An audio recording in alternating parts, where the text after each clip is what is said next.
Hi guys, I'm showing today Toyota Hilux 1KD engine model, how to reset for the time belt light. So you can see the time belt light is stay on. So ignition off, get the odometer, this stage, ignition off, trip and hold this the trip button, ignition off, wait couple of minutes, then press. You can see the 15. You can press 15 times. 1 2 3 4 5 6 7 8 9 10 14 15. 15 time is press and hold.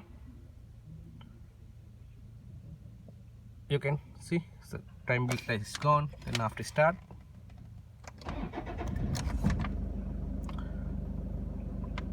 all good. That's it.